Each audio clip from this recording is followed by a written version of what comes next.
महाराष्ट्र सरकार ने महाराष्ट्र बजट में लाडली बहन योजना के लिए 36,000 करोड़ रुपए का आवंटन। फिलहाल 1,500 रुपए ही होंगे, लेकिन जल्द 21 रुपए करने का जो वादा किया था उसे हम पूरा करेंगे, देवेंद्र फडणवीस। न्यूयॉर्क जा रही एयर इंडिया की फ्लाइट को धमकी, वापस मुंबई एयरपोर्ट पर लैंड, उड़ान अगले दिन के लिए रीशेड्यूल। गंगा का पानी साफ नहीं, मैं इसे छू भी नहीं सकता, राज ठाकरे ने कुंभ पर उठाए सवाल। गरमाई महाराष्ट्र की सियासत, शिवसेना बीजेपी के नेताओं ने किया हमला। ट्रंप का आर्थिक आतंकवाद, लुटेरा था औरंगजेब, छत्रपति शिवाजी महाराज हमारे आदर्श, नागपुर में बोले रामदेव। राज ठाकरे की गंगा जल बयान पर नीतीश राणे का पलटवार, का हिंदू धर्म का अपमान सहन नहीं होगा। मुंबई इंटरनेशनल एयरपोर्ट ने फिर रचा इतिहास, 40 मिलियन से ज्यादा यात्रियों वाली श्रेणी में सर्वश्रेष्ठ घोषित। मुंबई में 3 दिन की हीट वेव का अलर्ट, तापमान में 40 डिग्री तक पहुंचने की संभावना, मुंबई कर ध्यान दे। डोंबिवली में आरएसएस की वीर सावरकर शाखा पर पथराव, प्रशिक्षण ले रहे बच्चों पर हमला। घाटकों पर अंधेरी के बीच जल्द शुरू होगी स्पेशल मेट्रो सेवा, बढ़ती भीड़ को देखते हुए फैसला।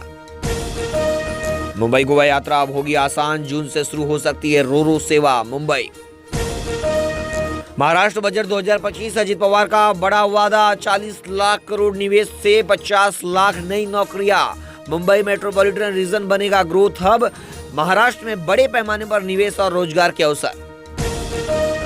महाराष्ट्र बजट 2025, अजित पवार का ऐलान, 2047 के विकसित भारत विजन में राज्य निभाएगा अहम भूमिका। महाराष्ट्र विदेशी निवेश में नंबर 1, 2047 तक विकास में रहेगा अग्रणी। थाने के सीपी तालाब कचरा ट्रांसफार्मर सेंटर में लगी भीषण आग, स्थानीय लोगों ने स्थानांतरण की मांग की। वागले स्टेट के कचरा डंपिंग स्टेशन में भीषण आग, कोई हताहत नहीं, निवासियों में आक्रोश। उद्धव ठाकरे ने निकाला भाजपा के जय श्री राम का तोड़, शिव सैनिकों से बोले जय शिवाजी जय भवानी से दे जवाब। मुंबई में आज से 3 दिन के हीट वेव का अलर्ट, 40 डिग्री तक जा सकता है तापमान, बहुत जरूरी हो तभी घर से बाहर निकले, अलर्ट जारी। आज अजित पवार पेश करेंगे 2025-26 का महाराष्ट्र का बजट, महिला लाभार्थियों के लिए वित्तीय सहायता की उम्मीद। अजित पवार का 11वां बजट रिकॉर्ड बनाने की ओर। उद्धव ठाकरे ने फडणवीस को किसानों की कर्ज माफी की चुनौती दी। उद्धव ने मातृभाषा और महाराष्ट्र की पहचान की लड़ाई बताई। गोरेगांव में बागेश्वरी मंदिर के पीछे लगी भीषण आग, हर ओर फैला धुआं का गुब्बार, दमकल की 12 गाड़ियों ने किसी तरह आग पर पाया काबू। औरंगजेब की कब्र पर फडणवीस का बड़ा बयान, कानून के दायरे में रहकर होगा फैसला। कांग्रेस सरकार ने दिया था औरंगजेब की कब्र को एएसआई का संरक्षण, फडणवीस का खुलासा।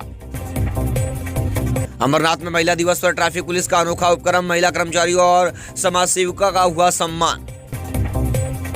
महेश गायकवाड़ को धमकी भरा पत्र, पुलिस जांच शुरू की। गायकवाड़ बनाम गायकवाड़ विवाद फिर गरमाया, महेश गायकवाड़ को मिली जान से मारने की धमकी।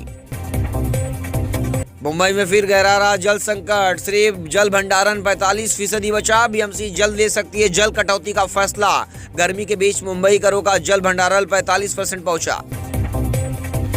नवी मुंबई इंटरनेशनल एयरपोर्ट पर बनेगा वीवीआईपी टर्मिनल, 2026 तक शुरू होगा निर्माण। फिल्मी सितारों, उद्योगपतियों और नेताओं के लिए नवी मुंबई एयरपोर्ट पर अलग वीवीआईपी टर्मिनल। महाराष्ट्र बजट 2025 जल कल्याण पर केंद्रित, एकनाथ शिंदे बोले विकास कार्य जारी रहेगा। डिप्टी सीएम शिंदे बोले महायुति सरकार ने जनता के लिए काम किया, आगे भी जारी रहेगा विकास।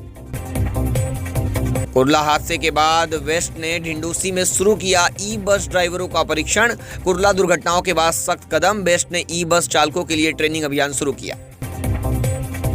वसई विरार और पालघर में पानी की किल्लत शुरू, तलासरी, मोखाड़ा, जवार, विक्रमगढ़, वाड़ा, कासा, मनोर, सातीवली, चिंचोटी, कामन, देवदल, पोमन आदि जैसे इलाकों में जनवरी फरवरी से ही पानी की किल्लत शुरू हो गई है। अब एक बूंद पानी के लिए तरस रहे ग्रामीण।